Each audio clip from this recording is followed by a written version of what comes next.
J'ai regardé ce documentaire très intéressant et très émouvant de Arte, Comment vivre avec les traumatismes de l'enfance. Et ce documentaire mérite largement plus de vues. Je l'ai arrêté à 3 minutes 45 parce qu'il y a un passage intéressant que je vais faire écouter vers la fin de ma vidéo. Ce que j'ai beaucoup apprécié de ce documentaire, c'est qu'il y a 5 artistes qui passent à tour de rôle et l'un après l'autre, ils vont témoigner la façon, ils vont parler, ils vont témoigner, ils vont parler de leur enfance et la façon dont ils ont été traités avec violence de la part de leurs parents. Et le titre dit tout, hein, mais quand je dis les traumatismes de l'enfance, je pense qu'il y a des enfants noirs tels que moi qui vont comprendre là où je veux en venir parce que chez nous les Noirs, les Africains, dans nos foyers, c'est la violence qui fait foi. C'est la violence qui fait foi qui prend le dessus sur l'éducation. En fait, notre éducation, elle est surtout basée sur la violence. Et honnêtement, ce documentaire, il est bien, et je pense qu'il aurait été encore plus génial s'il y avait des artistes noirs qui avaient aussi témoigné. Comme ça, les gens, ils auraient vu au grand jour que chez nous les Noirs, chez les Africains, la façon dont nous sommes éduqués, c'est de la pure barbarie. Parmi les 5 personnes, parmi les 5 artistes qui ont témoigné, il y en a 3 qui sont germanophones. La première qui a témoigné, elle est allemande. Le deuxième qui a témoigné, c'est Stress, il est suisse. C'est le rappeur le plus connu de la Suisse, le rappeur suisse le plus connu de la Suisse. La troisième, Anke, qui a témoigné, elle est allemande. La quatrième, elle est française, si je ne me trompe pas, bien que son livre a fait best-seller en Allemagne. Et le quatrième qui a témoigné, il est aussi allemand. Je parle de ces 3 germanophones en question parce que durant 1940, le régime nazi, le Deuxième Reich, c'était une ère de violence, de dictature, d'anarchie totale. Et je peux comprendre que les parents de ces enfants qui sont adultes maintenant, ces adultes qui ont témoigné, leurs parents ont été victimes de traumatismes, mais ce n'est pas une raison de passer ces traumatismes à leurs enfants. Là, je fais un parallèle avec les parents africains, les parents noirs, même si dans mes hashtags, je parle surtout des violences, des traumatismes des parents africains. Je m'adresse autant aux enfants blancs, aux parents blancs, qu'aux parents noirs et aux enfants noirs. Je disais que je fais un parallèle avec les parents noirs. Ce n'est pas un secret. Dans l'Afrique entière, c'est toujours la guerre. Et la façon dont nos parents sont éduqués, c'est avec violence. Et nos parents, nos parents que nous avons maintenant, nos parents que certains, on va dire, de mon âge, ceux qui ont 30 ans, ceux qui ont 40 ans, leurs parents à eux, les parents de nos parents, ils ont vécu des violences, ils ont énormément de séquelles, ils ont subi les traumatismes que leurs parents à eux les ont passés, nos grands-parents, nos grands-pères et nos grands-mères, mais ce n'est pas une raison d'aussi passer, de transférer ces traumatismes à nous, les enfants. Parce qu'on est frappé, on est humilié, on est mis de côté, nous sommes leurs victimes préférées. Et ce qui m'a surpris dans l'interview, c'est que je ne savais pas ça chez les parents blancs, je voyais juste ça chez les parents noirs, c'est que tout comme les parents noirs, les parents blancs, ils n'assument pas. Ils n'assument pas leurs fautes, ils n'assument pas ce qu'ils ont fait à leurs enfants. Il faut juste visionner le documentaire.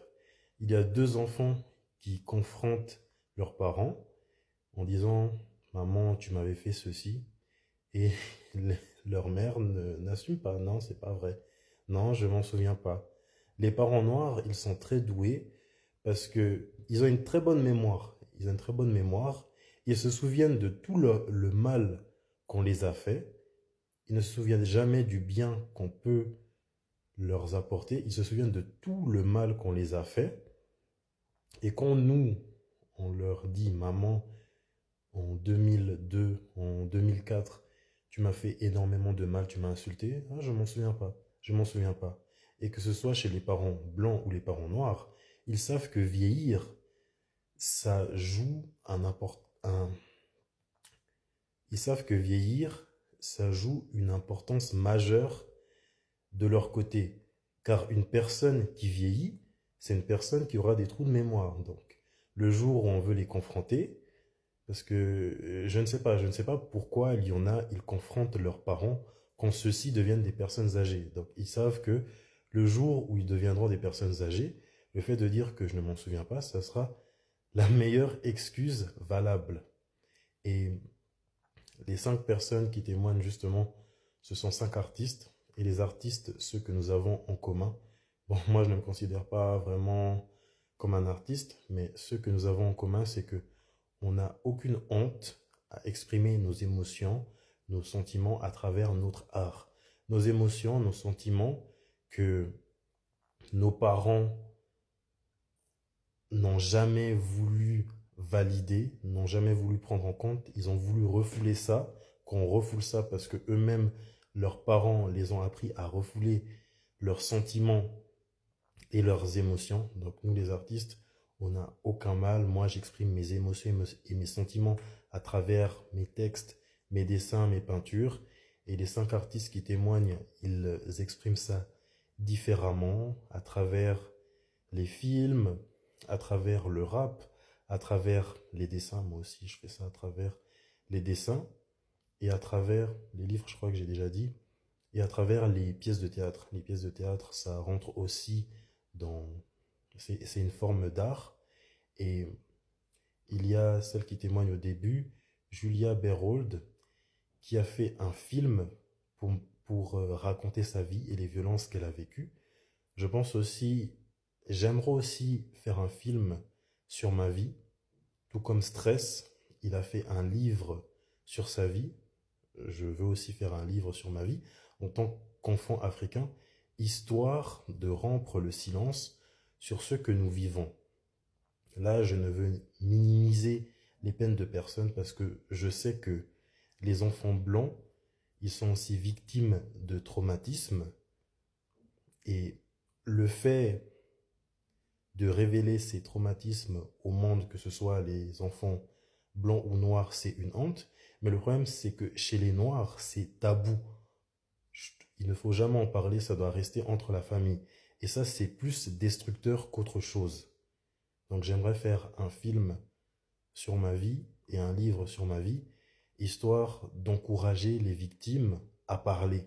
Parce qu'il y en a beaucoup d'enfants noirs qui sourient sur leurs vidéos, sur leurs photos. Foutu réveil. Foutu réveil. Il y a beaucoup d'enfants noirs qui sourient sur leurs photos et leurs vidéos. Mais au fond d'eux, ça se voit qu'ils vont très mal à cause des traumatismes que leurs parents les ont causés. Ah, c'est pas vrai, je vous ai pas fait ça. Euh, les parents ne veulent jamais assumer, jamais. Et on a beau essayer d'oublier les traumatismes, mais ça va revenir un jour ou l'autre. Il y en a, ils pardonnent leurs parents, ça c'est leur choix. Il y en a qui aiment toujours d'un amour inconditionnel leurs parents, c'est leur choix, ça reste leur décision. Pourtant, leurs parents les ont gâché la vie. Le pardon, ça guérit, mais jusqu'à quel point? Parce que les traumatismes vont toujours refaire surface. Pardonner, c'est tourner la page, mais la page, elle va se retourner tout seul. Les traumatismes reviendront d'eux-mêmes le jour où on a un enfant. Imaginons, on a un enfant, celui-ci casse un vase. Faut faire quoi? Faut frapper cet enfant? Faut réagir avec pédagogie ou faut crier sur cet enfant? Faut faire quoi? Parce que réagir avec pédagogie, c'est vraiment mettre fin à ces traumatismes, aux traumatismes intergénérationnels. Crier sur cet enfant, frapper cet enfant, c'est de nouveau réenclencher la boucle. Continuer ces traumas intergénérationnels. Faut faire quoi? Au final, faut faire quoi? Cependant, honnêtement, je le redis, ce documentaire, il aurait été encore plus génial Si des artistes noirs avaient témoigné, parce que nous, ce que nous vivons dans nos foyers, c'est l'apocalypse, la barbarie pure. Maintenant, je vais mettre le passage que j'avais arrêté à 3 minutes 45, car je comprends ce que nos parents ont vécu de la part de leurs parents, la violence, les traumatismes, la négligence. Ils les ont forcés à refouler leurs sentiments, mais ils avaient le choix de nous éduquer différemment. Ai-je le droit de montrer mes parents comme ça? Ils ont pourtant tout fait pour moi. Ils m'ont tout donné. Mhm. Ils voulaient être de bons parents, mais ils m'ont brisé, ils m'ont humilié. Leur façon d'élever les enfants a fait de moi une victime d'abus idéal. C'est ça?